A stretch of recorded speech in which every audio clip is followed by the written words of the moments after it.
DeWittDailyNews.com is the area's leading local news source 24 hours a day, 7 days a week. Get the latest local news, obituaries, police splatter, weather forecast, and more with no paywall. Head to DeWittDailyNews.com to get the local information you need to know. From the Heart Media Group newsroom and DeWittDailyNews.com, I'm Ben Hubbard with this expanded morning newscast.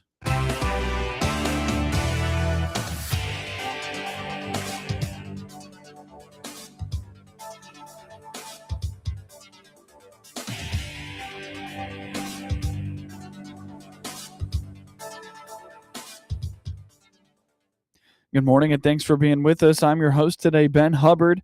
You're listening to the WHOW Morning Show.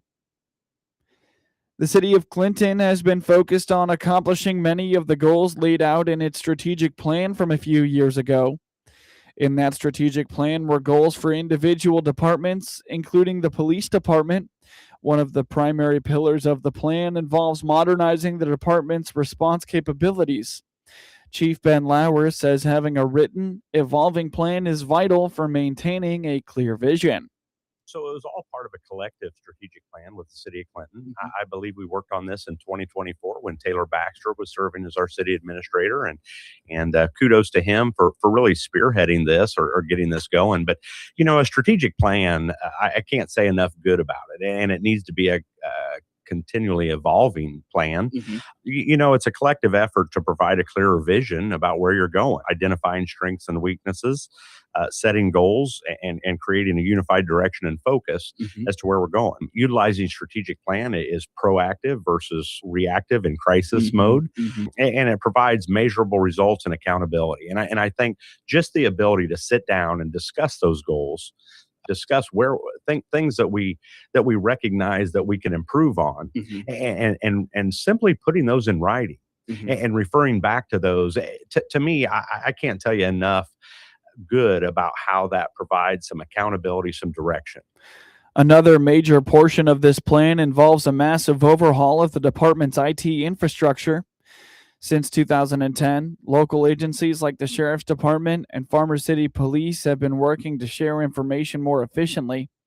Chief Lauer says the city is currently partnering with Hart Technologies to build an independent, robust infrastructure that ensures they are no longer at the mercy of changing IT providers.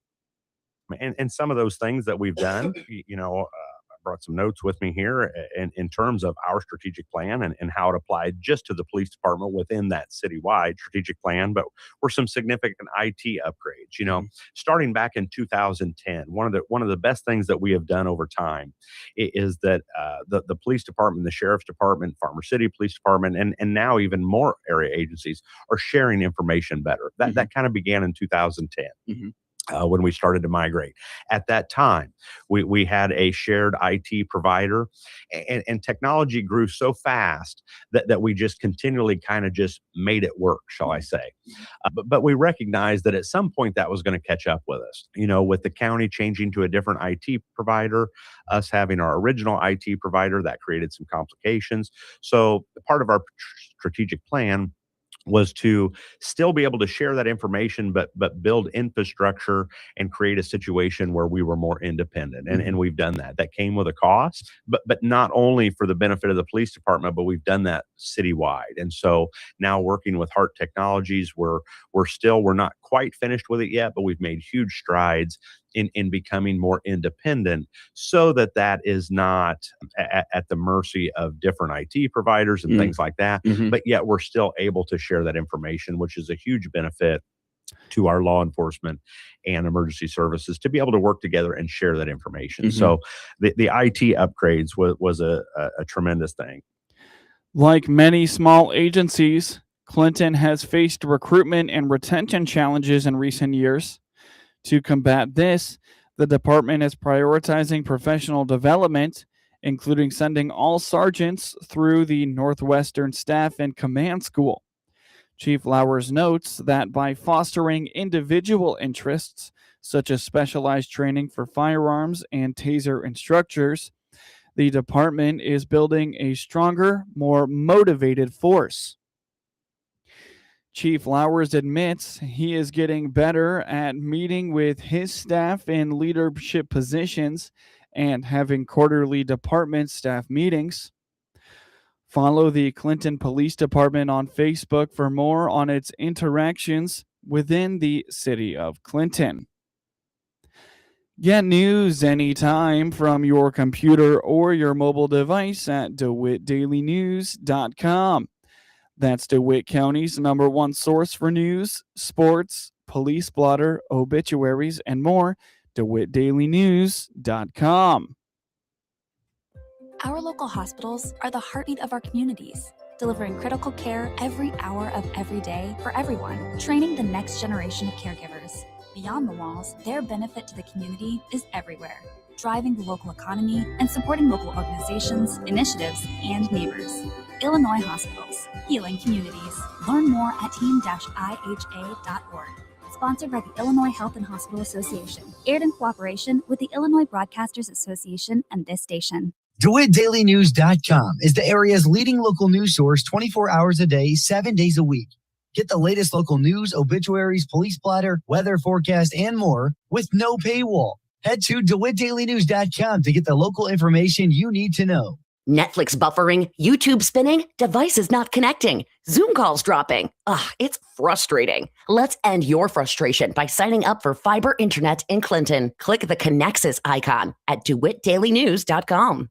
From the Hart Media Group Sports Desk, IL Sportswire, and DeWittDailyNews.com, I'm Ben Hubbard with this local sports report.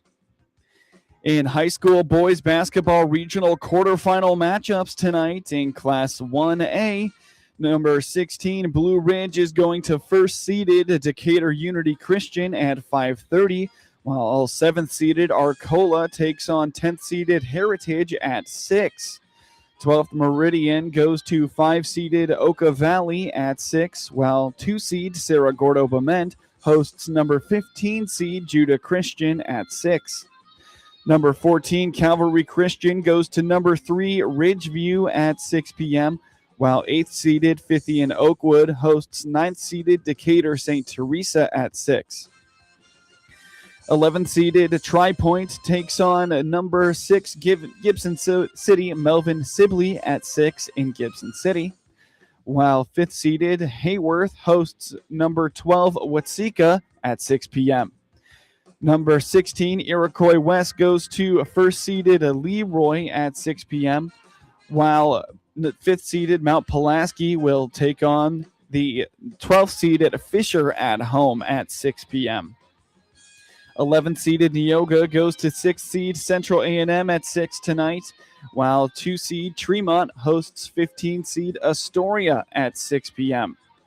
Number 16 seed Martinsville goes to first-seeded Tuscola at 6 p.m. tonight, while 6th seed Champaign St. Thomas More will host the 11th seed Argenta Oriena at 6:30 p.m.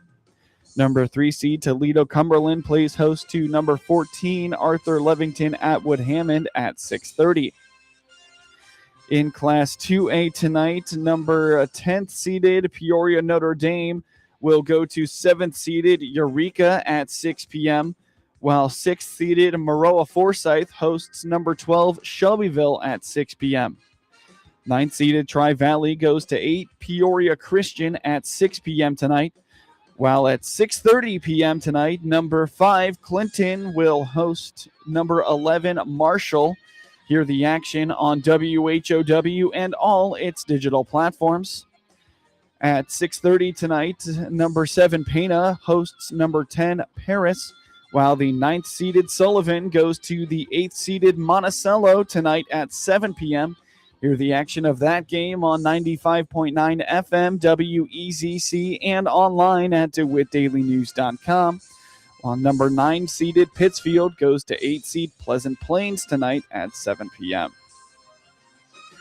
Illinois secured its first ranked victory of the season with a 14-5 road win over number 6 Coastal Carolina on Sunday afternoon at Springbrooks Stadium.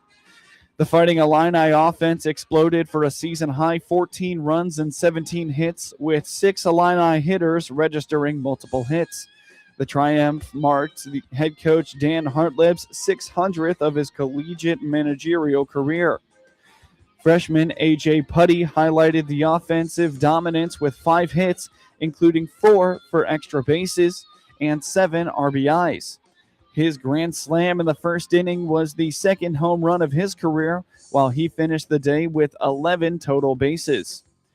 Kyle Shupman secured a 3-for-5 day at the plate while scoring 3 runs, while Will Johans went 2-for-5 with a home run and 3 RBIs.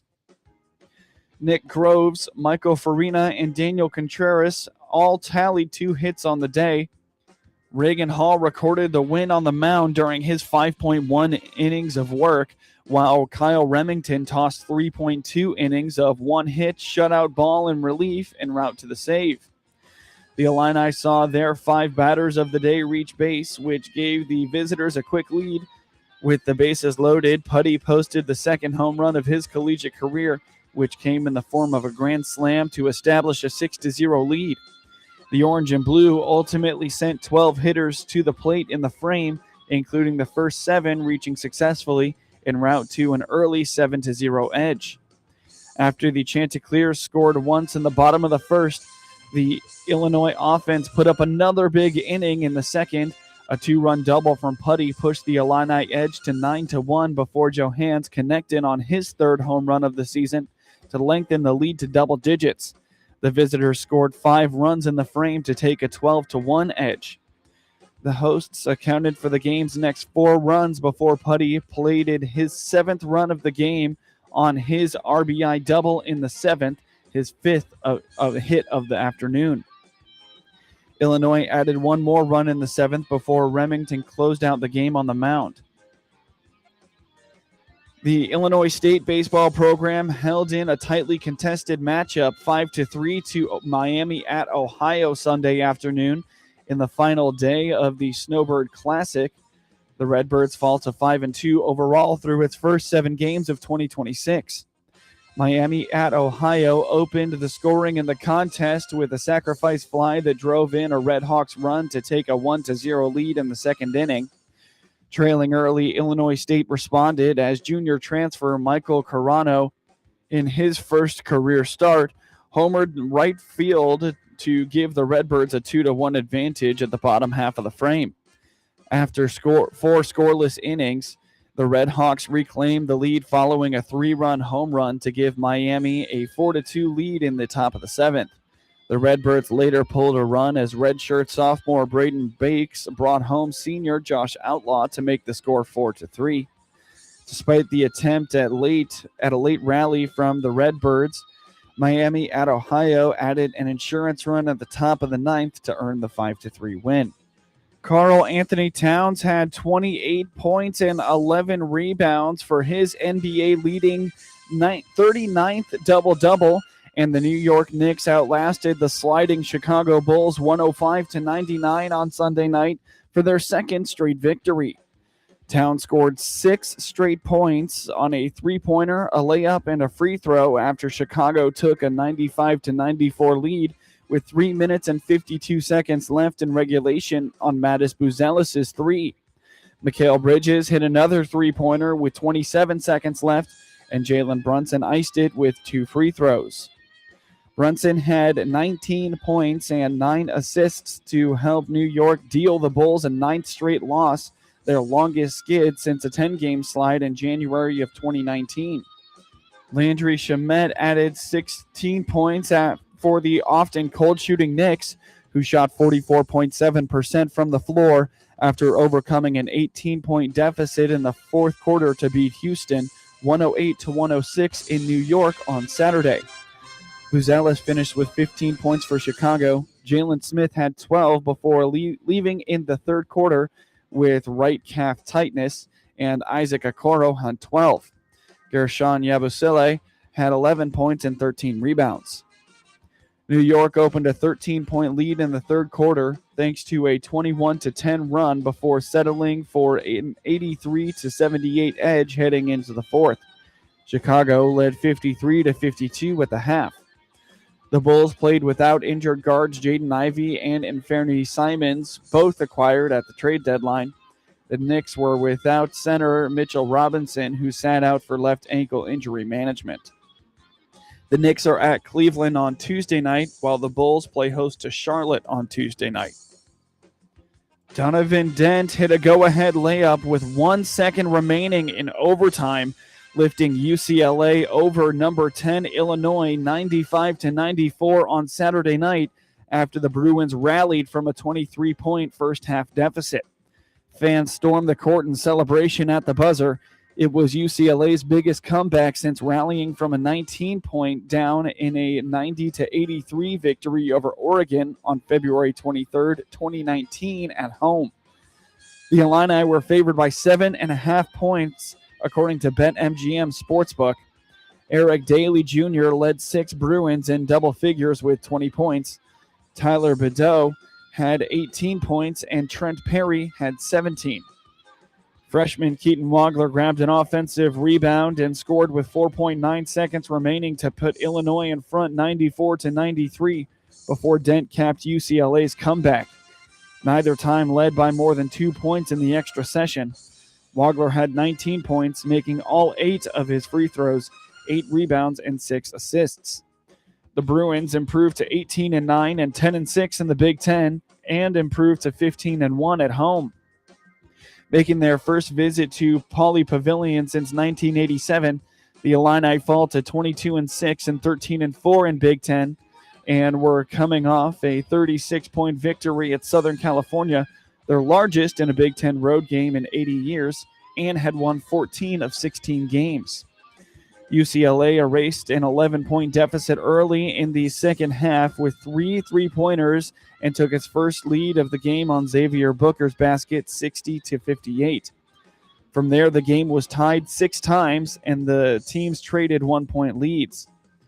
Bilodeau hit a 3-pointer, and Daly made 1 of 2 free throws to keep UCLA ahead, 78-73. The Illini outscored the Bruins 13-8 down the stretch, with Wagler making 2 free throws to tie it at 86 all. Dent missed a potential winning 3-pointer with 1 second left in regulation. The Illini out-rebounded the Bruins 43-27, including 20-8 on the offensive glass. Ahead by 3, the Illini ran off 20 straight points, hitting 5 3-pointers to take their largest lead, 33-10. UCLA missed 11 shots during its 6-minute drought. The Bruins outscored Illinois 33-17 to end the first half, trailing 50-43. Booker had 10 points, Perry had 8, and Sky Clark had 5 in the spurt.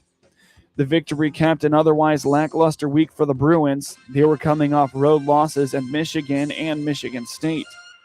Illinois hosts first-ranked Michigan on Friday, while UCLA hosts crosstown rival USC on Tuesday.